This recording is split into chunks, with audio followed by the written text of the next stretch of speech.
What's going on, guys? It is Ketch back with another video on the channel, and Manchester United have escaped Molineux with all 3 points as Wolves did threaten to take a point away from their encounter overnight. But if it wasn't for Kobbie Mainoo, Manchester United's teenage sensation, they might have got only the point at Molineux. But let's get right into this video and let's see what indeed Mainoo did to earn Manchester United all 3 points.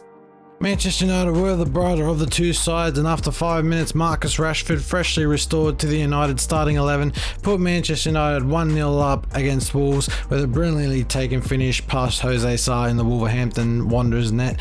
And Manchester United fans will be looking to see more of this Marcus Rashford play for United week in, week out. He's had a couple of injury issues, of course, over this season, as well as a couple of disciplinary issues as well, but he did indeed open the scoring against Wolves.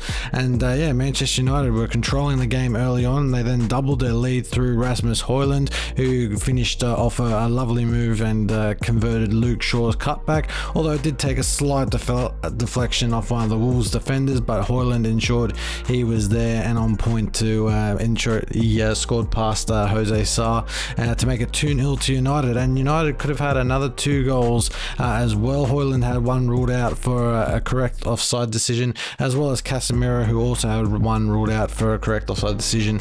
Both calls correctly called by the linesman Gary Can and confirmed, of course, by VAR. And that's unfortunately how unfortunately or fortunately for Manchester United, unfortunately for Wolves, the first half ended 2-0, and Erik ten Hag, looking like Joe Pesci's character in Home Alone, had a brilliant first half and couldn't have got more out of his players if he tried to. Ten Hag has been under a lot of pressure, of course, over the course of this season, and he would have been delighted to see a much stronger looking Manchester United than he had seen in previous weeks. And United would have known that going into the break, and they did. They came out and controlled pretty much the second half narrative up until the 67th minute, where Wolves, off a Manchester United corner, had a fast break, and they managed to break down Manchester United's right. The ball came into the middle, and I believe it was Pedro Neto went down under very, very small pressure from Casemiro, and the referee pointed and gave Wolverhampton Wanderers a penalty.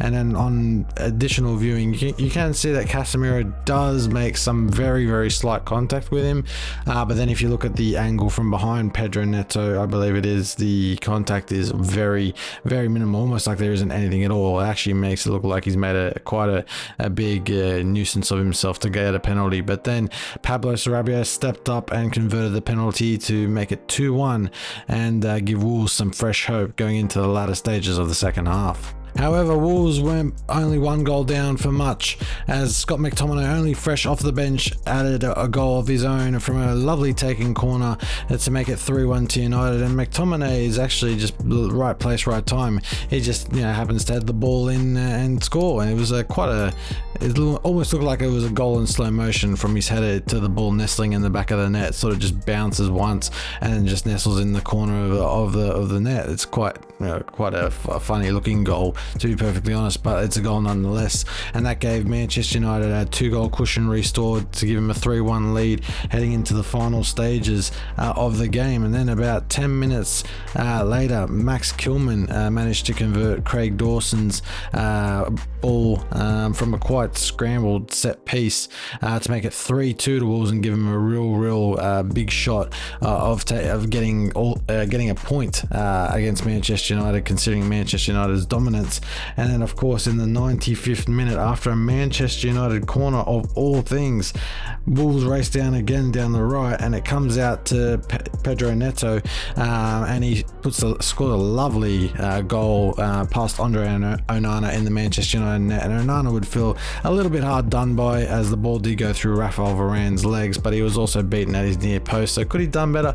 Maybe, if he wasn't being blocked by Rafael Varane, but not much he could have done as the ball nestled into the back of the net. And Wolves thought they had managed to come from behind and grab themselves a well-earned point, and it would have been a well-earned point had Kobbie Mainoo, Manchester United's teenage sensation, got the ball pretty much from the restart, got past 3 defenders, including Max Kilman, the Wolves defender who had scored earlier, and Kobbie Mainoo, he put a brilliant composed finish past Jose Sa to make it 4-3 to Manchester United in the 97th minute of the game, and gave Manchester United all 3 points, and gave Erik ten Hag something to smile about, as he would have not been happy to see his side concede what would have been was the equaliser only minutes prior. So I think, Kobbie Mainoo has a large, or not large ceiling, definitely has a large ceiling, but he has a huge future at United. Only 18 years old, and is he